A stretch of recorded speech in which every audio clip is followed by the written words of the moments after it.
and but there was enough of us out there, that when something happened, they start blowing the whistles and everything, and pretty soon you'd have 15 or 20 shore patrolmen and MPs and everything there, and OD would be there, and and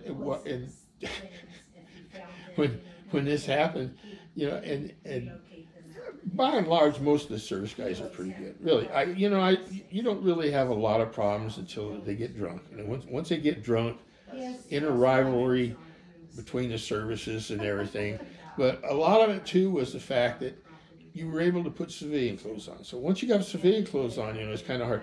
Your buddies are all drinking here; they're all Marines, and these are all Navy guys over there. You don't really know who they are, until something really slurry gets thrown out there or something, But these Samoan guys, these Samoan guys, everybody in the service could tell you about Samoans because they're so big, just massive guys, And so when they were taking them they were taking them back to their ship. Well, when they got down to the gate down there, of course, they were very belligerent and drunk and everything.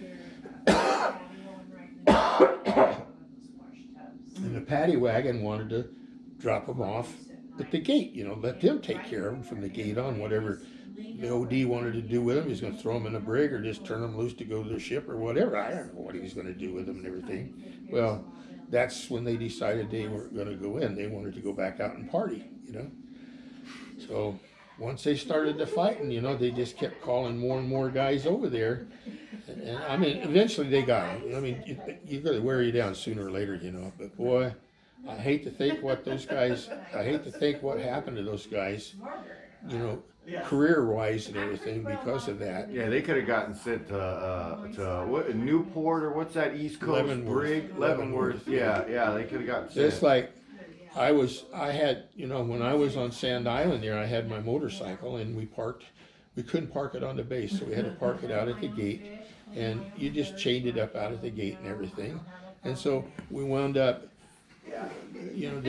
they came to me one day. I think it was a weekend. I'm not sure. It might have been Saturday. I don't remember what day of the week it was. Anyway, they came sent a runner for me. And I came up on the bridge or up on the fan tail where we came off the ship, and there was a couple of MPs there, Marine Corps MPs, and there was an officer. I think he was a lieutenant colonel, if I'm not mistaken. Major or colonel, I don't know what he was. Oakleys, yeah. But they were there, and when they got off, they got me down there, and they said they wanted to know if I owned a motorcycle. And I said, yeah. And they tell me what kind. Yeah, that's mine. It's licensed. Yeah, that's mine. And everything. I said, you know where it's at? And I said, it's supposed to be out at the gate. I hope it's out at the gate. And they said, no, it was stolen. And we have it over at Coneoye Marine Corps base over here. One of our Marines had stolen it. And they got him. And so we would like for you to come over and identify your motorcycle, So, okay, so I had to go get dressed and everything, and I came back over and they took me over there. And of course my bike was impounded. They had it in the impound lot there. And they said, is this your bike? And I said, yeah. And so I went up there and checked it, and everything was okay. There was nothing wrong with it. They just caught the guy on it, and he didn't have any proof that it was his, and kind of relatively search and everything, found out, yeah, he stole the thing. So, so he says, okay, well, we'll be in touch with you. So it's like a week later, they had his court martial. He was a lance corporal, so they, a big black guy, big old black guy. He was lance corporal, and so about a week later, they contacted my captain, and so I had to put on my dress uniform, and they sent a car over, brought a car over, and I sat outside there, and then when they called me inside, and they had pictures and everything of my motorcycle, and and I told them it was mine, and I had all the paperwork and everything, showed it to them. So I don't know what happened to that kid, you know, because I wasn't privileged to. I didn't stay there. Right, right. You were So, just a victim and whatnot, a So, witness, if you yeah. will. Right.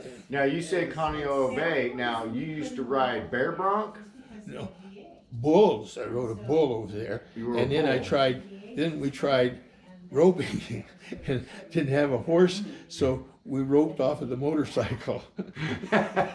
we tied it hard and fast to the handlebars, and then tried roping it. And of course, when he hit the end of that sucker, it flipped that motorcycle all over the place. But I did ride the bulls there, and I made I think 3 jumps before I got knocked off of him. So I was young and kind of full of it in those days. Didn't you ride some?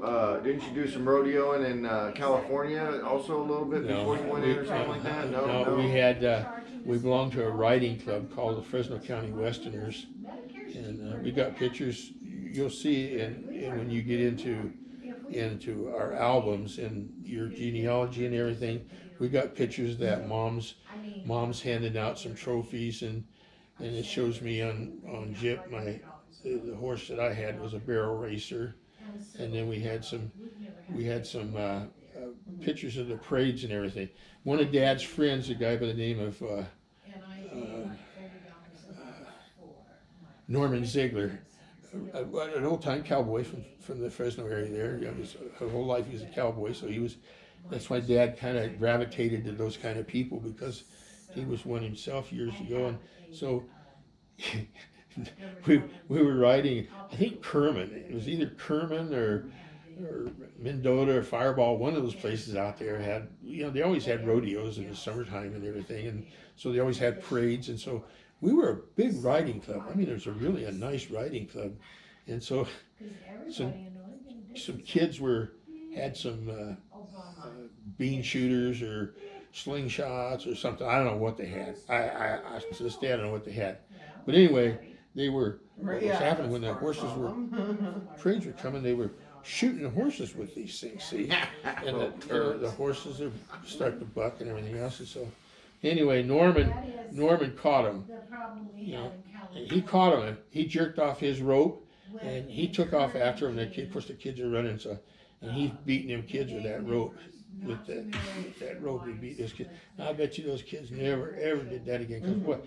You ever see how stiff a Yeah, and I've is, read you know? about Louis L'Amour. Like you get hit with one of those ropers, you're yeah. gonna break your nose off that. That's like steel wire, you know.